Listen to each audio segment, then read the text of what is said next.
महोत्सव की परम पूज्य निरापक्ष श्रवण मुनि वीर सागर जी महाराज की समस्त मुनि संघ की। आज धनतेरस है, धन्यतेरस है। आज हमारे मन में एक भाव आ रहा है, आप लोगों को धन कमाने का एक मंत्र दे दे। नहीं, पता नहीं क्यों, नहीं धन्य नहीं, धन कमाने का मंत्र देने की बात कर रहे हैं। कितने लोग चाहते हैं, सही सही बता दो। भगवान बैठे हैं, हम भी हैं, शास्त्र भी हैं। जो अंदर से चाहते हाथ खड़े कर दे, बिल्कुल देंगे। न अन्यथावादिनो जिन्ह न अन्यथावादिनो मुना, बिल्कुल जो कह रहे बिल्कुल देंगे। हाथ खड़े करे, जिसको पैसा चाहिए वो हाथ खड़े कर दे।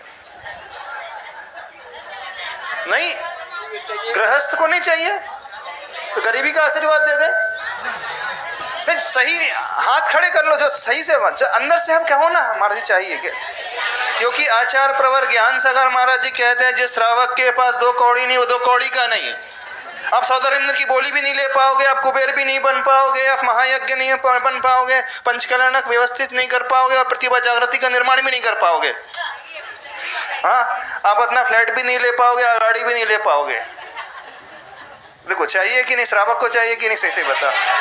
अब हाथ खड़े, किस किस को धन चाहिए? सबको चाहिए, सबको चाहिए। हाँ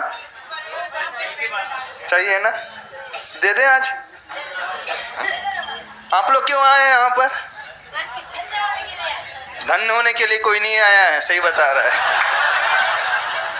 हाँ, आपको धन चाहिए इसलिए आए हो। और सारी दुनिया धनतेरस के दिन धन की आकांक्षा करती है, लक्ष्मी जी की पूजा करती है, दिवाली के दिन गणेश जी की पूजा करती है कि नहीं? कोई भी कार्य शुरुआत की जाती है तो कहा जाता है श्री गणेशाय नमः, कहा जाता है कि नहीं? हाँ, जैन भी कहते हैं श्री गणेशाय नमः, हम भी कहते हैं गणेशाय को नमः। क्यों पहले गणेश जी को याद किया जाता है? इसलिए याद किया जाता है, वो महावीर भगवान जी ने केवल ज्ञान तो पैदा हो गया, उत्पन्न हो गया, लेकिन 66 दिन उनकी दिव्य ध्वनि खिरी ही नहीं। उनकी दिव्य ध्वनि खिराने वाले यदि कोई थे, हम तक पहुंचाने वाले कोई थे तो गणेश जी थे। इस कारण सबसे पहले गणेश जी को नमस्कार किया जाता है।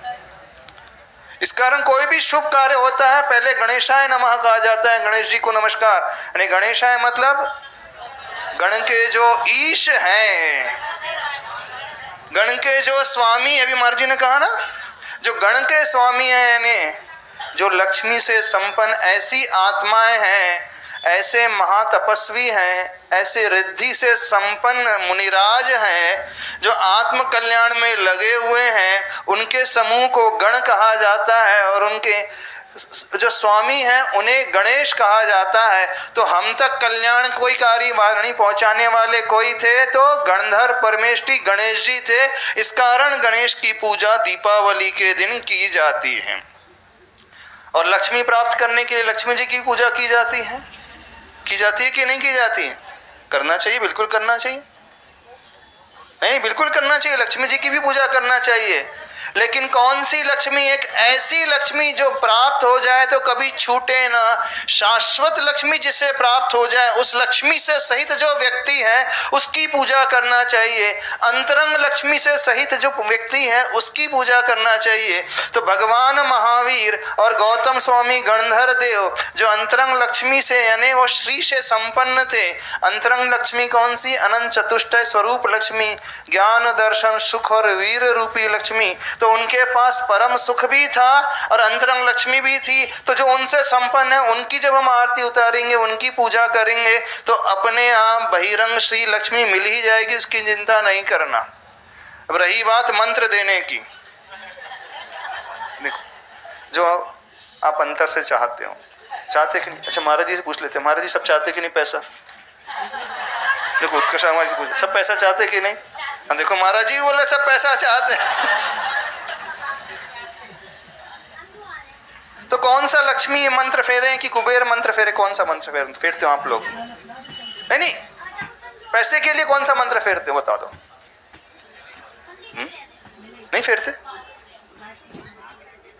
चलो बता देते हैं। जिन्हें पैसा नहीं मिल रहा है, जो गरीब है, वो गरीब क्यों बना, ठीक उससे अपन विपरीत मंत्र फेरते चले जाएंगे तो पैसा अपने आप आता चले जाएगा। तो आचार्य भगवान पे कहते हैं कि व्यक्ति धन से रहित तब होता है, सबसे पहला कारण जब जब उसे धन मिलता है, जब जब उसे संपदा मिलती है, जब जब उसे सारी अनुकूलताएं मिलती हैं, जब जब उसे शक्ति मिलती है, वह उस शक्ति का, उस धन का, उस वैभव का, उस पैसे का जब जब जब वो सदुपयोग ना करके मिसयूज करता है, यानी दुरुपयोग करने लगता है, तो अपने पास आई हुई संपत्ति को खो देता है। और जो व्यक्ति अपने पास आई हुई संपत्ति को खो देता है, पुनः उसे वह संपत्ति लौट करके नहीं मिलती है। इसका मतलब मानना जो आज वर्तमान में गरीब हैं, पूर्व अवस्था में उन्होंने अपने धन, संपदा, वैभव, सुख, वीर्य और शरीर का दुरुपयोग किया था, इसलिए आपको वर्तमान में वो पैसा नहीं मिला। दूसरा सबसे बड़ा कारण, जो धनवान व्यक्ति आपको आपके इर्द गिर्द नजर आते हैं, जिनके पास बड़ी लग्जरियस लाइफ है, लग्जरियस गाड़ियां हैं, बहुत अच्छी प्रॉपर्टीज हैं, बहुत सारी ज्वेलरी है, बहुत अच्छे अच्छे फ्लैट्स हैं, बंगलोज हैं, कोठियां हैं, उन्हें देख करके आपके मन में यदि ईर्ष्या पैदा होती है तो आपके पास जो है उसे भी आप खो दोगे। अभी तो एक छोटा सा फ्लैट है, बाद में आपके पास झोपड़ी भी नहीं रहेगी। तो दूसरा सबसे बड़ा कारण होता है धन नहीं कमाने का, व्यक्ति के अंदर जो है ईर्ष्या की भावना अपने से अधिक धनिक को देख करके होती है। तीसरा सबसे बड़ा कारण गरीब होने का। आप दुनिया में किसी के जीवन में कोई ना कोई धन संबंधी अंतराय अवश्य डालते हो। इस कारण जब जब बहुत मेहनत करते हो, कुछ लोग होते हैं दिन रात लगे रहते हैं, सवेरे से रात तक लगे रहते हैं, खूब ऑफिस में भी लगे रहते हैं, फिर भी उनका इंक्रीमेंट नहीं मिलता है, उन्हें अच्छा पैकेज नहीं हो पाता है, जॉब में भी नहीं और बिजनेस में भी लगे हैं, फिर भी इनकम नहीं हो पा रही है। तो नियम से मान करके चलना, आप लोगों ने पूर्व में कहीं ना कहीं ऐसा अंतराय डाला था। चौथा बड़ा कारण बता रहे हैं, जब जब आप किसी को डीमोटिवेट करते हो, हतोत्साहित कर लेते हो आगे बढ़ने से, तो व्यक्ति अंदर से टूट जाता है और उसकी बद्दुआ बहुत आपको लगती है।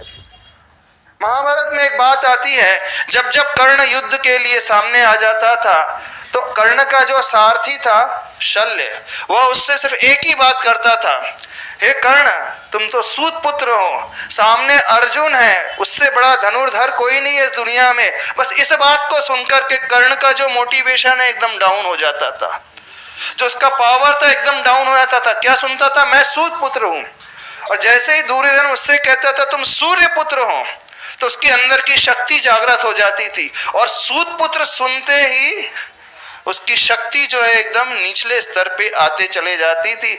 तो व्यक्ति जब जब दूसरे को डीमोटिवेट करता है, कोई आगे बढ़ने के लिए कार्य कर रहा है, आप उसे डीमोटिवेट करने के लिए कुछ ऐसे सेंटेंसेस बोल देते हो, ऐसे भाव अभिव्यक्त कर देते हो, इसलिए वो पीछे हो जाता है।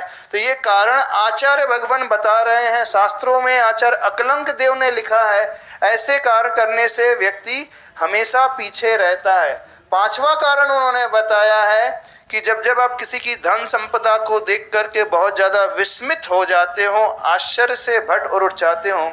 और छठवा रीजन उन्होंने दिया है, जब जब व्यक्ति अनर्थ दंड बहुत करता है, अननेसेसरी एक्सपेंसेस बहुत करता है, अननेसेसरी एक्टिविटीज बहुत करता है। ये क्रियाएं जब जब अपने जीवन में बहुत अपनाने लगता है, यानी इन 6 कारणों को जब अपने जीवन में बहुत ज्यादा करता है, तो उससे तीव्र अंतराय कर्म का बंद होता है और चाह करके भी उसे वो वस्तु नहीं मिलती है, वो पैसा नहीं मिलता है, वो सुविधाएं नहीं मिलती, वो फैसिलिटीज नहीं मिल पाती है। तो यदि आप धन कमाना चाहते हो तो सबसे बड़ा मंत्र, एक मंत्र जो इनसे संपन्न हैं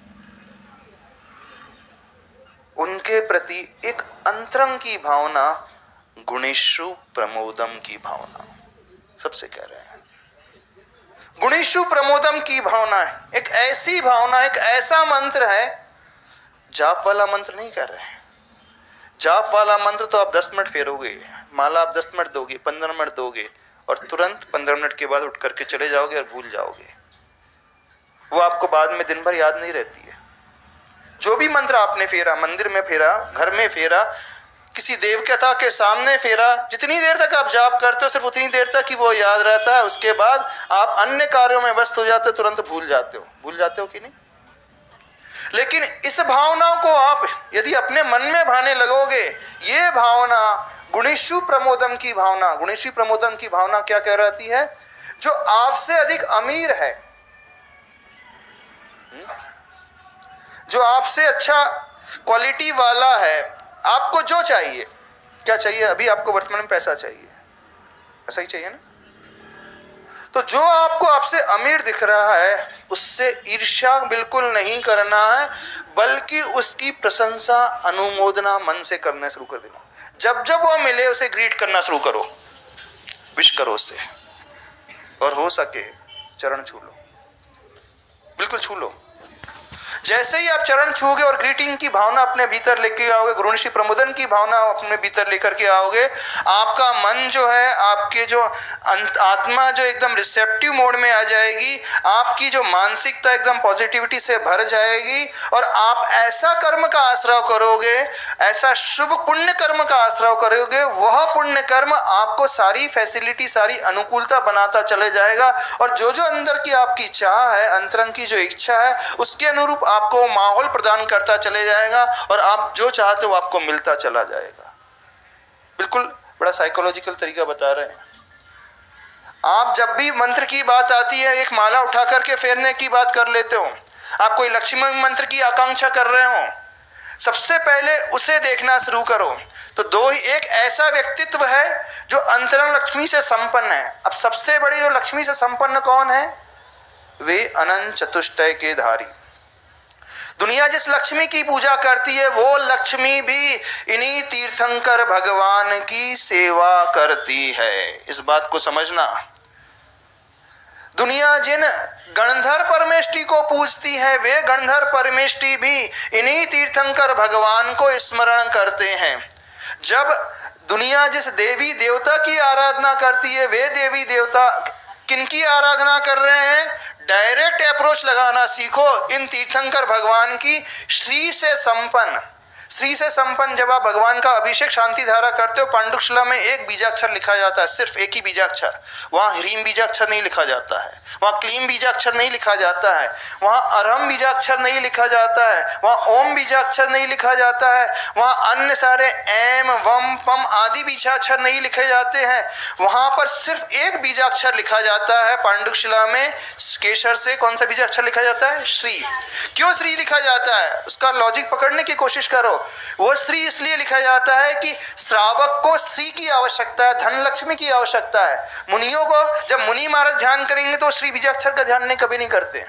मुनि महाराज जब भी याद करेंगे तो वो ह्रीम बीजाक्षर का ध्यान करेंगे, अथवा अरहम बीजाक्षर का ध्यान पकड़ेंगे, अथवा ओम बीजाक्षर का ध्यान करेंगे। मुनिराज हमेशा इन बीजाक्षर को पकड़ते हैं। लेकिन आचार्य भगवान ने आप लोगों के लिए, स्पेशली श्रावकों के लिए जो मंत्र दिया है, बीजाक्षर दिया है, श्री बीजाक्षर, जो श्री बीजाक्षर लिख करके श्री से संपन्न तीर्थंकर भगवान को जब उसमें आप बैठाते हो और उनका अभिषेक और शांति धारा करते हो, और अंदर से भाव भानते हो कि प्रभु जो आपने पाया है, मैं भी कुछ कुछ वैसा ही पाना चाहता हूं, और वह भावना आपको श्री से संपन्न करने वाली होगी। वहां पे श्री बीजाक्षर को नहीं ध्याया जा रहा है, इस बात को समझने की कोशिश करना। श्री से संपन्न तीर्थंकर भगवान को स्मरण किया जा रहा है, यानी उनके भीतर जो गुण है, उन गुणों के प्रति वो आह्लाद का भाव, प्रमोद का मतलब है आह्लाद का भाव, वो अंदर से गदगद पने का भाव, वो अंदर से प्रसन्नता का भाव। प्रभु मैं आपको चाहता हूं, बस इस भावना को लाना सीखो। तो इन प्रभु के सामने बैठ कर के प्रभु की उस लक्ष्मी के बारे में सोचना। अब वो तरीका भी बता रहे हैं। एक तरीका जो बड़ा प्रैक्टिकल था, गुणेशी प्रमोदन, व्यक्ति को, अमीर व्यक्ति को देखकर उसकी प्रशंसा करना। अब वो ना मिले आपको तो प्रभु को देखना। अब भगवान से आप क्या चाह रहे हो? देखो, दोनों ही चीज चाह रहे हो आप, बाहर की लक्ष्मी और अंतरंग की लक्ष्मी चाह रहे हो। तो भगवान को किस गुणों से ध्यान करना? समो शरण में बैठे हुए भगवान का ध्यान करना। देखना, अभी कौन से भगवान के ध्यान करने की बात कर रहे हैं? जो समो शरण में बैठे हुए, क्योंकि समो शरण सबसे बड़ी लक्ष्मी मानी जाती है। उससे बड़ा वैभव, बाहरी वैभव कोई नहीं माना जाता है। जंगल में बैठे भगवान के ध्यान करने की नहीं बोल रहे हम, कौन से तीर्थंकर भगवान का ध्यान करना है? जो समाव शरण में 64 जिनके ऊपर चमर ढर रहे हैं, जो सिंहासन में हैं, सिंहासन से 4 अंगुल ऊपर बैठे हैं, जिनके ऊपर छत्रत्रय जो रत्नों से सहित छत्रत्रय हैं, जिनके पीछे वो अशोक वृक्ष है, जिनके ऊपर वो पुष्प वृष्टि गिर रही है, पुष्प वृष्टि से सहित तीर्थंकर भगवान की जाप देना। लेकिन मूल में बीजाक्षर कौन सा हो? श्री से संपन्न, यानी वह प्रभु श्री वाला, पहले उसके आगे श्री लगाना है।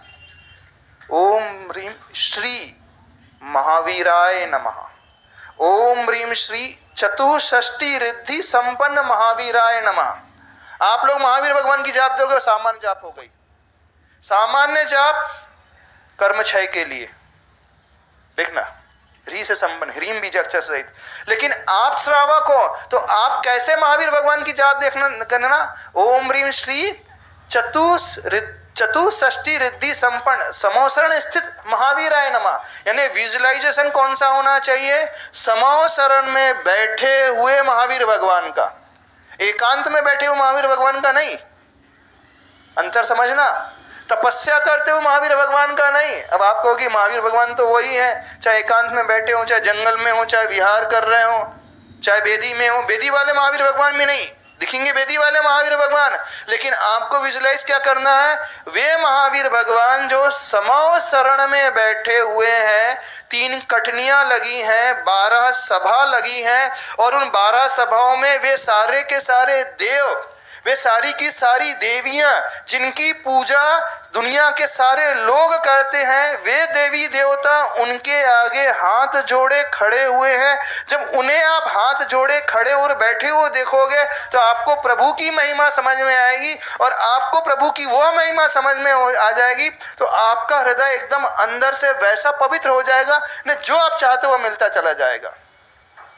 किसी लक्ष्मी मंत्र को नहीं करना है, मंत्र रहेगा ओम ह्रीम श्री संपन्न श्री महावीराय नमः। श्री से संपन्न मतलब अंतरंग लक्ष्मी, और समावसरण स्थित लक्ष्मी से संपन्न महावीराय नमः। अंतर समझ में आ रहा है हम क्या कह रहे हैं? विजुअलाइजेशन क्या होना चाहिए? समावसरण में बैठे हुए महावीर प्रभु, समावसरण में बैठे हुए अन्य कोई भी तीर्थंकर प्रभु। लेकिन हमारे लिए सबसे ज्यादा उपकारी हैं तो महावीर भगवान, उनके प्रति वो ग्रेटिट्यूड की भावना लाना है, वो आभार और उपकार की भावना लाना है। जैसे ही उनके प्रति आएगी, क्योंकि हमें जो सब कुछ मिला है, हमें पार्श्वनाथ भगवान से नहीं मिला है, ध्यान से सुनना, हमें आदिनाथ भगवान से नहीं मिला है। हमें किससे मिला है? हमारे लिए साक्षात देने वाले कौन है? आदिनाथ से लेकर पार्श्वनाथ भगवान परंपरा से देने वाले हैं। लेकिन जो साक्षात हमारी हेल्प करता है, शास्त्रों में एक वर्णन आता है, जब अंजन चोर को सिद्धि प्रकट हो गई, तो अंजन चोर को आकाशगामी वो सिद्धि प्रकट हो गई, तो उसने विद्या के माध्यम से उससे कहा कि मुझे सबसे पहले उस सेठ के पास लेकर के जाओ जिस सेठ के माध्यम से मंत्र मिला। तो विद्या ने कहा वो तो सुमेरु पर्वत पर बैठ कर के भगवान की आराधना करने गए, तो वो सीधे वहां पर लेके चले गई। तो वो भगवान की चैत्यालय में भगवान की वंदना कर रहे थे, तो अंजन चोर सबसे पहले भगवान को नमस्कार नहीं करता है, उस सेठ के चरणों में गिर जाता है। बोले सेठ जी, आपकी बदौलत मुझे सम्यक दर्शन प्राप्त हुआ, आपकी बदौलत मुझे वो रिद्धि प्रकट हो गई। फिर बाद में जाकर के भगवान को नमस्कार करता है। देखो वो तो असंयमी था, लेकिन उपकारी अंजन चोर के लिए कौन था? वो सेठ था। तो ऐसे ही हमारे लिए उपकारी, सबसे बड़े उपकारी कौन है? महावीर भगवान। तो आप जब लक्ष्मी की आवश्यकता पड़े तो अंतरंग लक्ष्मी, बहिरंग लक्ष्मी सहित शरण स्थित महावीर प्रभु की माला फेरोगे तो आपके भीतर वह पुण्य कर्म का आश्रय होगा, साता वेदनी कर्म का आश्रय होगा, और आपके अंतराय कर्म का जो है क्षयोपशम बढ़ता चला जाएगा, और जो अंतराय कर्म अभी बैरियर बन करके आ रहा था वो घटता चला जाएगा। समझ में आ रहा है? 2 चीज बता दी। तीसरी चीज, आप अपनी ईर्ष्या जो है उनसे एकदम त्याग दो, बंद कर दो ईर्ष्या करना। जो सौधर्मेंद्र बना है उससे ईर्ष्या बिल्कुल नहीं करना, जो माता पिता बने हैं उनसे ईर्ष्या बिल्कुल नहीं करना, उनके चरण छू लेना। आपका पुण्य इतना बढ़ जाएगा कि आप भी सौधर्मेंद्र बन जाओगे, कुबेर बन जाओगे और माता पिता बन जाओगे। चौथी चीज जो आप अनर्थ दंड कर रहे हो, अननेसेसरी वेस्टेज कर रहे हो अपने मनी का, उसको रिड्यूस करना शुरू कर दो, उसको कम करना शुरू करो। और जो फंड बचता है अनर्थ दंड के माध्यम से, उसका सदुपयोग करना शुरू कर दो। आप अनर्थ दंड किस में करते हो? फटाके में अनर्थ दंड करते हो।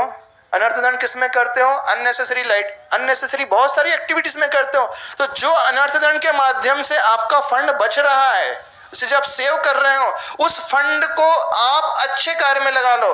पहले ही आप उसे वेस्ट कर रहे थे, अब बचा करके आप उसे अपने लिए उपयोग नहीं करना। देखो तरीका बता रहे हैं। आप किस किस में करते हो? अननेसेसरी गाड़ीज में, अननेसेसरी मोबाइल में, अननेसेसरी फटाकों में, अननेसेसरी लग्जरी में। तो जो अननेसेसरी कपड़ों में उस फंड को बचाकर किसी नीडी के लिए उपयोग में ला लोगे, तो वो फंड आपके लिए ऐसा सातिशय पुण्य देगा, ऐसा सातिशय पुण्य देगा, उस पुण्य से आप सब कुछ प्राप्त कर लोगे। बात समझ में आ रही है? नहीं आ रही है? और किसी को हतोत्साहित बिल्कुल नहीं करना, डिमोटिवेट नहीं करना। कोई भी अच्छा कार्य करने जा रहा है उसकी प्रशंसा करना और भावना माना कि वो दिन कब आए कि मैं भी वैसा कार्य कर सकूं।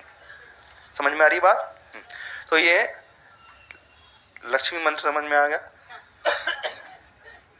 मंत्र भी है इसमें महावीर भगवान का, श्री संपन्न महावीर भगवान। ठीक है।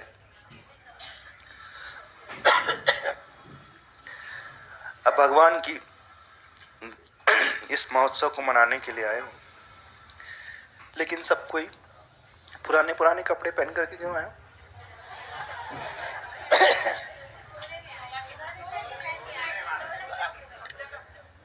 सोले के कौन से जमाने के? कौन से जमाने के? यदि प्रभु को मानते हो, आपके अंदर उत्साह है, आपके अंदर उमंग है, वह उत्साह और उमंग आपकी हर एक्टिविटी से झलकना चाहिए। सोले के कपड़े, धोती दुपट्टा बहुत सुंदर अच्छे क्वालिटी के नहीं हो सकते? क्यों? दिवाली में भी यही पहनोगे? जैसे जब दिवाली आती, फेस्टिवल आता है, तो अपने बच्चों को नए कपड़े दिलाते हो कि नहीं? तो एक संकल्प होना चाहिए, इन दिवाली में हम शुद्ध वस्त्र जो है हथकरघा के अच्छे से अच्छी बेस्ट क्वालिटी के पहनेंगे। नए खरीदो, आप 2 जोड़ी खरीद लो। जैसे ही उन वस्त्रों को पहनोगे, उससे जो आपकी फीलिंग जनरेट होगी वो अलग प्रकार की होगी। नए वस्त्र को पहन करके जो उत्साह पैदा होता है, जैसे बच्चे कितने प्रसन्न होते हैं कि नहीं?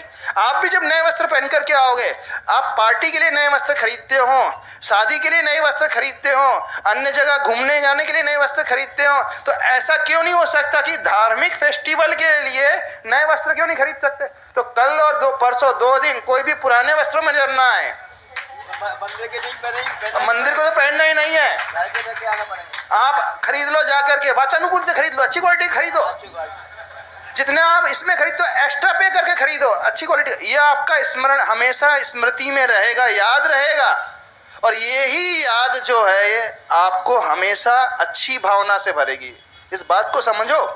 आप कह सकते हो कि महाराज जी वस्त्र से क्या लेने आना? नहीं, वस्त्र द्रव्य शुद्धि भी बहुत ज्यादा इंपॉर्टेंस रखती है। जितने अच्छे द्रव्य शुद्ध रहेंगे, आपके वस्त्र शुद्ध रहेंगे, वो बर्तन शुद्ध रहेंगे। आपसे पहले भी कहा था आज धनतेरस है, आज क्या खरीदने जाओगे? सोना चांदी नहीं खरीदो, हम बोल रहे हैं खरीदो।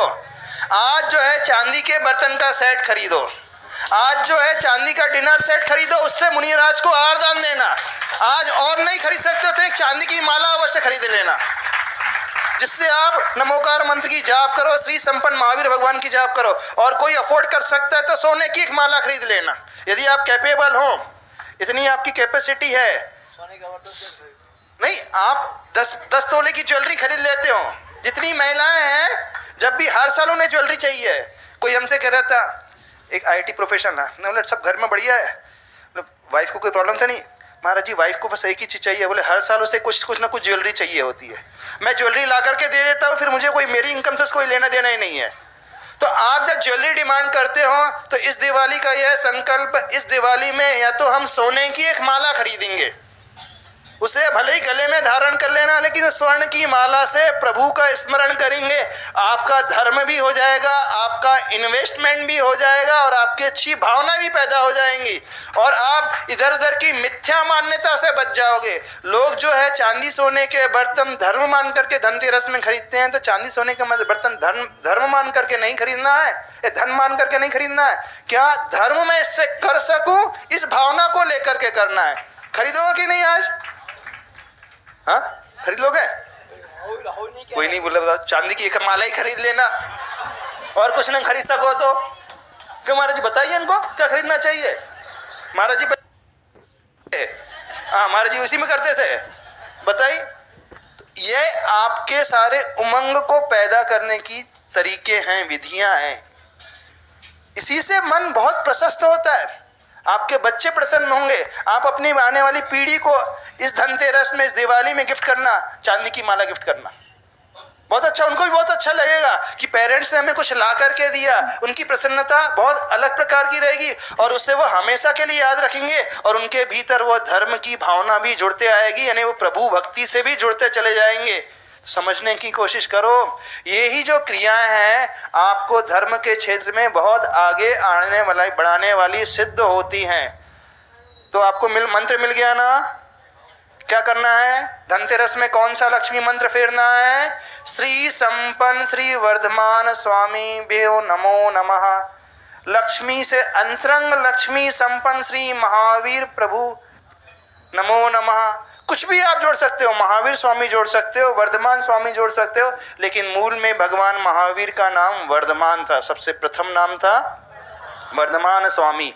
तो श्री संपन्न ओम ह्रीम श्री संपन्न श्री वर्धमान स्वामीभ्यो नमो नमः। ओम ह्रीम श्री महावीर जिनेन्द्राय नमो नमः। यदि आपके मुख पे वो बैठा है, ओम ह्रीम चतुष्षष्टि रिद्धि संपन्न महावीराय नमो नमः, ये ओम ह्रीम श्री चतुष्षष्टि रिद्धि संपन्न महावीराय नमो नमः। सरल मंत्र है, फिर बोल दे, ओम ह्रीम श्री चतुष्षष्टि रिद्धि संपन्न महावीराय नमो नमः। दिवाली में, धनतेरस में, पूजा के पश्चात दिवाली में इसी मंत्र की जाप करना, अथवा 64 रिद्धि की जो मंत्र हैं, एक एक यहाँ पे पुस्तक आपको मिल जाएगी आज, 64 रिद्धि के मंत्र हैं, एक एक मंत्र की जाप आप पूरे 108 बार कर सकते हो। यदि 108 बार एक एक मंत्र नहीं फेर सकते हो तो पूरा 64, कम से कम हर व्यक्ति इन 64 रिद्धि को 9 बार तो अवश्य फेरेगा। यदि 100 बार 64 रिद्धि के जाप नहीं कर सकते हो तो 9 बार, यानी एक बार पूरी 64 रिद्धि पढ़ना, फिर दूसरी बार, फिर तीसरी बार, चौथी बार, ऐसे लेकर के 9 बार तक अवश्य फेरना। और इसके मल्टीपल टाइम बढ़ा दो, 27 बार फेर सकते हो, 36 बार फेंक सकते हो, 54 बार फेर सकते हो, अथवा 108 बार। ये सबसे ज्यादा रिद्धि संपन्न रिद्धियां, पावरफुल रिद्धि हैं, क्योंकि इन रिद्धियों की जाप मुनिराज भी करते हैं। और सामान्य से एक भगवान महावीर की जो श्री संपन्न ओम ह्रीम श्री चतुर्षष्टि रिद्धि संपन्न श्री महावीराय नमो नमः, फिर वो कि नहीं? बहुत आनंद आएगा, बहुत विशुद्धि बढ़ेगी, सातिशय पुण्य का अर्जन होगा, भाव आपके अच्छे होंगे और आप जो चाहते हो वो आपको मिल जाएगा। तो ये 3 दिन का कार्यक्रम है। आज आप सवेरे से आकर के बैठे हो, आनंद आ रहा है ना? कल भी आकर के बैठोगे, कल के को चूकना नहीं। कल चतुर्दशी है, चातुर्मासिक चतुर्दशी नहीं, वार्षिक चतुर्दशी है। हम लोग जो प्रतिक्रमण करेंगे वार्षिक प्रतिक्रमण करते हैं, तो साल भर के जो भी अपराध होते हैं उसकी आलोचना करते हैं। तो कल का 14 का पर्व बहुत महत्वपूर्ण है। और परसों जो है भगवान महावीर का निर्वाण महोत्सव, मोक्ष कल्याणक निर्वाण लाडू अपने अपने घर से बना करके लाना है। मंदिर का निर्वाण लाडू नहीं चढ़ाएगा कोई भी व्यक्ति, इस बात को समझे। जैसे आप मुनिराज को आहार दान देते हो तो होटल से ला करके आहार दान देते हो क्या? किसी काम वाली से बनवा करके आहार दान दोगे तो क्या होगा? विशुद्धि नहीं बढ़ेगी। जब स्वयं आहार बना करके जो माँ गुरुदेव आचार्य भगवान के कर कमलों में अंजलि में आहार देती है तो कितनी विशुद्धि बढ़ती है। ऐसे ही जब निर्वाण लाडू चढ़ाना तो अपने हाथों से लाडू चढ़ाना। मंदिर में कमेटी व्यवस्था करती है उसकी बात नहीं करना है हम, लेकिन अपने हाथों से जो लाडू बनाओगे, बल्कि एक्स्ट्रा लाडू बना करके आना 4-5, ताकि कोई पड़ोसी आए तो उसे भी आप दे सको। जब अपने हाथ से बना हुआ लाडू चढ़ाओगे तो आपको लगेगा कि हमारा समर्पण उन महावीर प्रभु के है, उनके प्रति समर्पण है। तो दीपावली के दिन प्रातःकाल 4 बजे वह ब्रह्म मुहूर्त, उसी समय भगवान महावीर स्वामी तीसरे शुक्ल ध्यान पर आरूढ़ हुए थे और सयोग केवली से अयोग केवली दशा में पहुंचे थे। और उसी समय बैठते बैठते एक ही अंतर मुहूर्त में पूरे चौथे नंबर का शुक्ल ध्यान सूक्ष्म क्रिया प्रतिपाती के पश्चात समुच्छन क्रिया निवृत्ति वाला चौथा शुक्ल ध्यान ध्याया और उसी प्रत्युष बेला में ब्रह्म मुहूर्त में ही उन्हें मोक्ष लक्ष्मी पावापुर के उस पवित्र उद्यान से, वो पद्म सरोवर के बीचों बीच बैठ कर के उनको ठीक वहीं से मोक्ष लक्ष्मी प्राप्त हो गई। तो उसी प्रातः काल में 4 बजे आप लोगों को भक्तामर दीप अर्चना का कार्यक्रम करना है और उसके पश्चात महावीर भगवान पावापुर से कैसे मोक्ष गए उसका अपन बहुत अच्छे से ध्यान करेंगे। वो उत्तम मुहूर्त है। यदि उस समय अपने भगवान महावीर को ध्यान में ध्याया तो वो जो विशुद्धि प्राप्त होगी, जो सातिशय पुण्य होगा, वो अन्य मुहूर्त में नहीं आएगा। सबसे अच्छा तरीका है वो ध्यान का तरीका। तो ध्यान उस समय अपन अवश्य करेंगे। तो प्रातः काल सवेरे 4 बजे।